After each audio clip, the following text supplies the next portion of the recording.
Do you ever find yourself feeling like your tank is just empty? I know I do. Welcome to week 28. Shh! The Queen is rejuvenating, nurturing ourselves in our book, Queen of the Castle 52 Weeks of Encouragement for the Uninspired, Domestically Challenged, or Just Plain Tired Homemaker, written by Lynn Bowen Walker.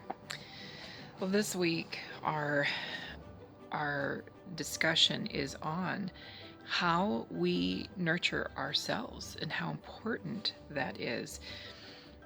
It's so hard in the midst of life. We do for everybody else, and we have a tendency to forget about ourselves, or we're the last thing on our to-do list. I promise it gets easier. I really do. When the kids were little, it was harder for me to find those times, but I had a very supportive husband who was fantastic and given me the opportunity to get out and hang out with a friend or paint my toenails or whatever I needed to do. And I think it's crucial that we remember that sometimes we just need 5 minutes or a minute or whatever to rejuvenate ourselves so that we can give. If we don't take care of ourselves, who's going to take care of our kids when we can't take care of ourselves? The airplane analogy. How about that?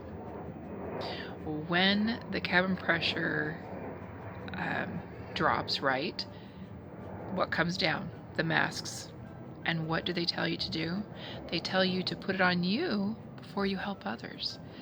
So it's so important that we do that. Well, as I've gotten older and my children have gotten older and the demands that they need from me have changed, I've been able to do a few more things consistently than I used to do before because my time is my own. So what do I do with that time? Well, I'm a planner. I'm a list maker. I'm one of those people that just really wants to have as much control as possible over my daily tasks as possible, my weekly tasks, etc. Part of that comes from trying to be efficient with the time and resources God has allotted me. And part of it is my own insecurities, and I'm totally aware of that. I made a list of all of the different things that I would love to do. And that's something that Lynn talks about in here, is making a list of those things that you like to do. And I wrote out my ideal day and what would that entail. And it ranged from sewing for hours on end, my Bible study, doing my hair and makeup, practicing guitar, practicing Gaelic, Irish Gaelic, stretching, walking a couple miles a day, making sure I'm drinking my water, like all of those things that I know are good for me, not just for my body, but for my mental and spiritual health. And then I started to create habits, and I'm a three-person kind of a three-idea kind of a person, or three-topic kind of person, or three-idea kind of person. I'm kind of going on. So I batched those things in threes. I can remember 3 tasks, but if I have 33 tasks, I'm not going to remember them all at the same time. So, something as simple as when I wake up in the morning, I wake up, I go potty, and I fill my water bottle. And that's when I then go to my next group. Bible study, check mail, and stretch email, and check email and stretch. So that's what I do the first hour I'm awake. And I love that. It helps me really key into those things. Now, when I don't take the time to do my hair and makeup, I really don't want to see people. And I really don't want to put out a YouTube video that potentially millions of people could see. So for me, it's important to go ahead and try to make the time to do my hair and makeup. And I do not do it every day. I do not wet set my hair every night. I do not curl my hair every day. But when I do, I feel good about myself, and I have a tendency to be a little bit more productive with the outside world. what I mean by that is, making those phone calls I want to make, or making those videos that are on my list, or having that last minute impromptu coffee with a friend or someone dropping by, etc.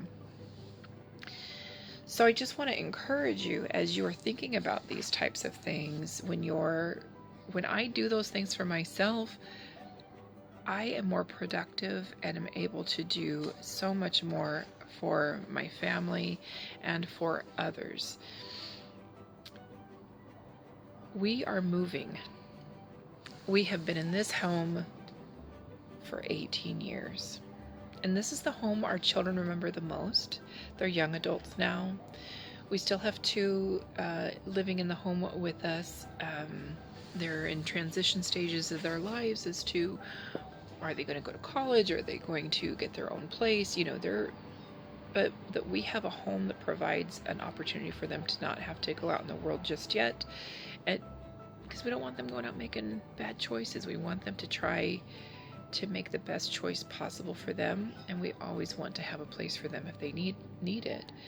But moving next week, 12 days. We're moving in 12 days. So yes, I'm pre-recording this video before it comes up. But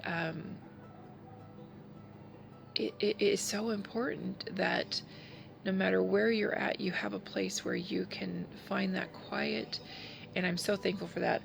That's part of why I'm out here on the deck. This is one of those places, especially this time of year when the grapes are just enveloping the deck. I live in a neighborhood, and yet I hear dogs barking, I hear children laughing, but there's still this private little spot here. I'm gonna miss this. This is a place that I feel very loved and enveloped by God, and it's just beautiful. I know we planted the grapes, but it's by God's grace they grew, and it's just a beautiful thing. So make sure you take time for yourself. Find what you need to do. Find that time. Take those small snippets as best you can and rejuvenate. Love you. God bless you. Thanks for visiting with me today. And I would love to find out how you rejuvenate. Is it by coloring? Going for a walk? There's so many ways. Just make sure you find the time to do it. Make the time to do it, because the time is there. Make that time and enjoy it. Blessings.